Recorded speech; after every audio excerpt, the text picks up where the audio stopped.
Hello every one, നമ്മുടെ passion to business എന്ന ഈ ചാനലിലേക്ക് എല്ലാവർക്കും സ്വാഗതം. ഇന്ന് ഞാൻ നിങ്ങളുമായിട്ട് ഷെയർ ചെയ്യാൻ പോകുന്ന ഒരു വിഷയം എന്ന് പറഞ്ഞാൽ നമ്മുടെ ബൊട്ടിക് മേഖലയിൽ നേരിടുന്ന കുറച്ച് പ്രതിസന്ധികൾ. അതായത് എന്തൊക്കെ തരത്തിലാണ് നമ്മളൊരു ബൊട്ടിക് തുടങ്ങിക്കഴിഞ്ഞാൽ നമ്മളെ ബാധിക്കുന്ന കുറച്ച് പ്രതിസന്ധി കാര്യങ്ങൾ എന്തൊക്കെയായിരിക്കും എന്നുള്ളതിനെ കുറിച്ചാണ്. മെയിനായിട്ട് നമ്മുടെ സാമ്പത്തികമായിട്ടുള്ള സ്റ്റെബിലിറ്റി, അത് ഇൻസ്റ്റെബിലിറ്റിയാണ്. അതായത് നമുക്കിപ്പോൾ മൊത്തത്തിൽ ഒരു ഫിനാൻഷ്യൽ ഇൻസ്റ്റെബിലിറ്റി ഉണ്ടെങ്കിൽ, സാമ്പത്തിക മാന്ദ്യം ഉണ്ടെങ്കിൽ ആദ്യം നമ്മൾ എന്താ കട്ട് ചെയ്യുക? നമ്മുടെ ലക്ഷറി ആയിട്ടുള്ള ഐറ്റംസ് കുറച്ച് കട്ട് ചെയ്യും. അതുപോലെ തന്നെ നമ്മൾ വസ്ത്രങ്ങളുടെ എണ്ണം കുറയ്ക്കും. അപ്പോൾ അങ്ങനെ വരുമ്പോഴത്തേക്കും അത് മൊത്തത്തിലുള്ള ഒരു ബഡ്ജറ്റ് നമ്മുടെ ബൊട്ടിക്കുകളെ ബാധിക്കാറുണ്ട്, സാരമായി ബാധിക്കാറുണ്ട്. ഇപ്പോൾ എല്ലാവരും ഒരുപാട് പർച്ചേസിങ് ചെയ്യുന്ന സമയത്താണെങ്കിൽ നമുക്ക് കൂടുതൽ തിരക്കും കാര്യങ്ങളും ഒക്കെ വരാറുണ്ട്. പക്ഷെ ആ സാമ്പത്തിക മൊത്തത്തിലൊരു ഡൗൺ ആയിരിക്കുന്ന സാഹചര്യത്തിൽ നമ്മുടെ ബൊട്ടിക് മേഖലയെയും അത് സാരമായി ബാധിക്കാറുണ്ട്. പിന്നെ രണ്ടാമത്തെ കാര്യം എന്ന് പറഞ്ഞു കഴിഞ്ഞാൽ കോമ്പറ്റീഷനാണ്. ഇപ്പം നമ്മൾ നേരത്തെ പോലെയല്ല, ഇപ്പം എല്ലായിടത്തും കോമ്പറ്റീഷനാണ്. ബൊട്ടിക്കാണെങ്കിൽ ഒരുപാട് ബൊട്ടിക്കുകൾ പുതുതായിട്ട് രൂപീകരിക്കുന്നുണ്ട്. ഒരുപാട് പുതിയ പുതിയ ആളുകൾ ബൊട്ടിക്കുകളുമായിട്ട് വരുന്നുണ്ട്. പക്ഷേ ഈ കോമ്പറ്റീഷൻ മുറുകുന്നത് എങ്ങനെയാണെന്ന് വെച്ചാൽ വലിയ ജയൻ്റ് ആയിട്ടുള്ള റീറ്റെയിലേഴ്സ് കൂടുതൽ പ്രൊഡക്റ്റുകൾ, കൂടുതൽ ഡിഫറെൻറ്റ് ടൈപ്പ് ഓഫ് പ്രോഡക്റ്റുകൾ വിപണിയിലേക്ക് കുറഞ്ഞ പ്രൈസിൽ ഇറക്കുമ്പോൾ നമ്മുടെ ബൊട്ടിക്കുകൾക്ക് അതുമായി പിടിച്ചു നിൽക്കാനായിട്ട് വളരെയധികം ബുദ്ധിമുട്ട് അനുഭവിക്കാറുണ്ട്. പിന്നെ അതുപോലെ തന്നെ മേജറായിട്ടുള്ളൊരു ഫാക്ടറാണ് നമ്മുടെ കസ്റ്റമറിൻ്റെ ലോയൽറ്റി കീപ്പ് ചെയ്യുക എന്നുള്ളത്.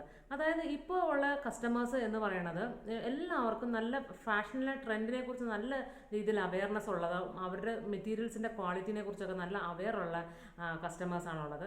അപ്പോൾ കൃത്യമായിട്ട് നമ്മൾ നല്ല രീതിയിലുള്ള ആ ക്വാളിറ്റിയുള്ള പ്രോഡക്റ്റ് തന്നെ നമ്മൾ എപ്പോഴും കൊടുത്തുകൊണ്ടിരുന്നില്ലെങ്കിൽ ആ കസ്റ്റമർ നമ്മളെ വിട്ടു പോകാനുള്ള ചാൻസ് ഉണ്ട്. അതുപോലെ തന്നെ ബ്രാൻഡ് സ്വിച്ചിങ് ആണ്. നമുക്കിപ്പോൾ നമ്മൾ ഉപയോഗിച്ചുകൊണ്ടിരിക്കുന്ന ഒരു ബ്രാൻഡ് ഐറ്റം അതിനേക്കാൾ വില കുറച്ച് അതേ ക്വാളിറ്റിയിൽ തന്നെ നമുക്ക് കിട്ടാനുള്ള, അപ്പോൾ നമ്മൾ ഓട്ടോമാറ്റിക്കലി നമ്മൾ ആ ബ്രാൻഡ് സ്വിച്ച് ചെയ്യാനുള്ള സാധ്യതയുണ്ട്. അപ്പോൾ അങ്ങനെ ഒരു ബ്രാൻഡ് സ്വിച്ചിങ് നടത്തുമ്പോൾ നമ്മൾ ചെയ്തുകൊണ്ടിരിക്കുന്ന ആ ഒരു ഇതിന് ഡിമിനിഷിങ് വരാറുണ്ട്. അതും നമ്മളെ സംബന്ധിച്ചിടത്തോളം ഒരു പ്രതിസന്ധി തന്നെയാണ്.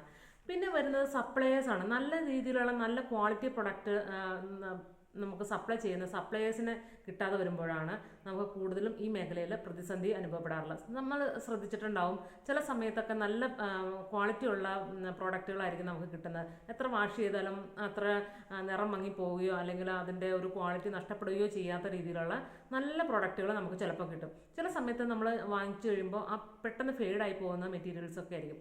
അതെന്നാന്ന് വെച്ച് കഴിഞ്ഞാൽ നല്ല ക്വാളിറ്റിയുള്ള മെറ്റീരിയൽസ് സപ്ലൈ ചെയ്യുന്ന സപ്ലയേഴ്സിൻ്റെ അഭാവത്താലാണ് അങ്ങനെ സംഭവിക്കുന്നത്. അതൊരു നമ്മുടെ കസ്റ്റമറിൻ്റെ ലോയൽറ്റിയെ അത് ബാധിക്കുന്ന ഒരു കാര്യമാണ്. കാരണം അത് നമുക്ക് കസ്റ്റമറെ നഷ്ടപ്പെടാനുള്ള ചാൻസ് ഉണ്ട്. പിന്നെ വേണ്ടത് നമ്മുടെ ഡിജിറ്റൽ അവെയർനെസ് ആണ്. കൂടുതലായിട്ട് നമ്മളിപ്പോൾ ഇ കൊമേഴ്സ് പ്ലാറ്റ്ഫോമുകളിലൂടെയാണ് സെയിലിംഗ് നടത്തുന്നത്. അപ്പോൾ നമ്മളുടെ ആ ഒരു ബൊട്ടിക്ക് ഒരു ചെറിയൊരു ഏരിയയിൽ നിന്ന് മാറി, അതായത് ഒരു വൈഡ് റേഞ്ചിലേക്ക് നമ്മൾ കൊണ്ടുവന്നെങ്കിൽ മാത്രമേ, അല്ലെങ്കിൽ ആ ഡിജിറ്റലി നമ്മൾ കൂടുതൽ സ്പേസ് നമ്മൾ ഒരുപാട് ഇൻവെസ്റ്റ് ചെയ്തെങ്കിൽ മാത്രമേ, ഡിജിറ്റലി ആയിട്ട് നമ്മുടെ പ്രൊഡക്റ്റിനെ കൂടുതൽ എക്സ്പാൻഡ് ചെയ്യാൻ വേണ്ടിയിട്ട് നമ്മളതിന് കൂടുതൽ പ്രൊമോഷൻ കൊടുത്തെങ്കിൽ മാത്രമേ നമുക്ക് ഇന്നത്തെ കാലത്ത് നിലനിന്ന് പോകാനായിട്ട് സാധിക്കുകയുള്ളൂ. അല്ല എന്നുണ്ടെങ്കിൽ ഇ കൊമേഴ്സ് പ്ലാറ്റ്ഫോമുകളിലൂടെയാണ് ഇപ്പോൾ കൂടുതലും സെയിൽ നടക്കുന്നത്. അപ്പോൾ നമുക്ക് ആ ട്രഡീഷണൽ വേയിൽ തന്നെ നമ്മൾ സെയിൽ ചെയ്തുകൊണ്ടിരുന്നു കഴിഞ്ഞിട്ടുണ്ടെങ്കിൽ നമുക്ക് ബിസിനസ് നടക്കുകയില്ല. അപ്പോൾ അങ്ങനെ വരുന്നത് നമ്മുടെ ബൊട്ടിക് മേഖലയെ ബാധിക്കുന്ന കാര്യമാണ്. അതുപോലെ തന്നെ സ്കിൽഡ് ആയിട്ടുള്ള ലേബേഴ്സിനെ റീറ്റെയിൻ ചെയ്യുക എന്നുള്ളത്. നമ്മുടെ സ്കിൽഡ് ആയിട്ടുള്ള ലേബേഴ്സ് എന്ന് പറഞ്ഞാൽ ഒരു ബൊട്ടിക് ഓണർ എപ്പോഴും ആ മേഖലയുമായി ബന്ധപ്പെട്ടിട്ടുള്ള എല്ലാ കാര്യങ്ങളെക്കുറിച്ചും നല്ല രീതിയിൽ അവയർനെസ് ഉണ്ടായിരിക്കണം. അതായത് ഇപ്പോൾ സ്റ്റിച്ചിങ് ആണെങ്കിലും അതിൻ്റെ മെഷർമെൻറ്റ് എടുക്കുന്ന കാര്യത്തിലാണെങ്കിലും അങ്ങനെയുള്ള കാര്യങ്ങളെല്ലാം നമ്മൾ നല്ലൊരു അവയർനെസ് ഉണ്ടായിരിക്കണം.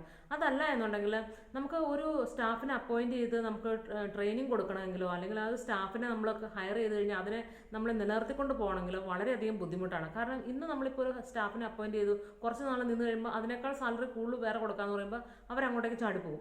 അപ്പോൾ ഒരു കസ്റ്റമറിനെ നല്ല സ്കിൽഡ് ആയിട്ടുള്ള സ്റ്റാഫിനെ മെയിൻറ്റെയിൻ ചെയ്ത് കൊണ്ടുപോവുക എന്നുള്ളതും ബൊട്ടിക് മേഖലയെ സംബന്ധിച്ചിടത്തോളം വളരെയധികം ഒരു പ്രതിസന്ധി ഉണ്ടാക്കുന്ന ഒരു കാര്യമാണ്. അതുപോലെ തന്നെ നമ്മുടെ ഫിനാൻഷ്യൽ മാനേജ്മെൻ്റ് ആണ് ഏറ്റവും ഇമ്പോർട്ടൻ്റ് ആയിട്ടുള്ളൊരു വേറൊരു ഫാക്ടർ വരുന്നത്. ഫിനാൻഷ്യൽ മാനേജ്മെന്റ് എന്ന് പറയുമ്പോൾ നമ്മൾ കൃത്യമായിട്ടുള്ള ബഡ്ജറ്റും പ്ലാനിങ്ങും എല്ലാം ഉണ്ടായിരിക്കണം.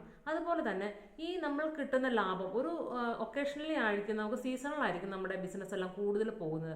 അങ്ങനെയുള്ള സമയത്ത് നമ്മുടെ ആ കിട്ടുന്ന ഇൻവെസ്റ്റ്മെന്റ് മൊത്തം നമ്മുടെ ബൊട്ടിക്കിലേക്ക് മെറ്റീരിയൽസ് എല്ലാം വാങ്ങിച്ച് വെച്ച് കൂടുതൽ അതിനകത്ത് മാത്രം ഇൻവെസ്റ്റ് ചെയ്ത് കഴിഞ്ഞിട്ടുണ്ടെങ്കിൽ എപ്പോഴെങ്കിലും ഒരു പ്രതിസന്ധി ഘട്ടം വരുമ്പോൾ ഈ ഒരു റവന്യൂവിനെ മാത്രം, ആ ഒരു ഇൻകത്തിനെ മാത്രം ഡിപ്പെൻഡ് ചെയ്തുകൊണ്ട് നമ്മൾ മുന്നോട്ട് പോയി കഴിഞ്ഞാൽ അത് വളരെയധികം ബുദ്ധിമുട്ടുണ്ടാക്കും. അപ്പോൾ നമുക്ക് ക്യാഷ് ഫ്ലോ ജനറേറ്റ് ചെയ്യില്ല.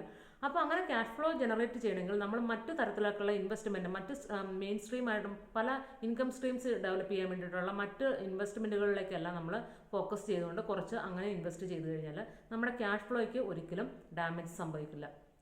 ഇത്രയും കാര്യങ്ങളാണ് നമ്മുടെ ഒരു ബൊട്ടിക്ക് നടത്തിക്കൊണ്ട് പോകുമ്പോൾ നേരിടേണ്ടി വരുന്ന കുറച്ച് പ്രതിസന്ധി കാര്യങ്ങൾ.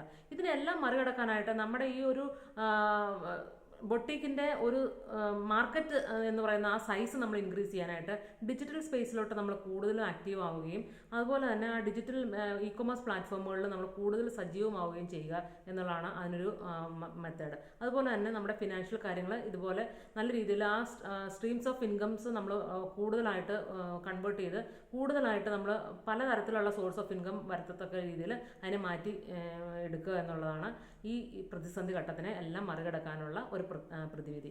ഇത്രയുമാണ് ഞാനിന്ന് നിങ്ങളുമായിട്ട് ഷെയർ ചെയ്യാൻ ആഗ്രഹിച്ചത്. ഇത്രയും കാര്യങ്ങൾ നിങ്ങൾക്കെല്ലാം ഇൻഫോർമേറ്റീവ് ആണെന്ന് ഞാൻ വിചാരിക്കുന്നു. ഇനി ഒരു അടുത്ത വീഡിയോയിൽ കാണുന്നവരേക്കും നന്ദി. Bye bye.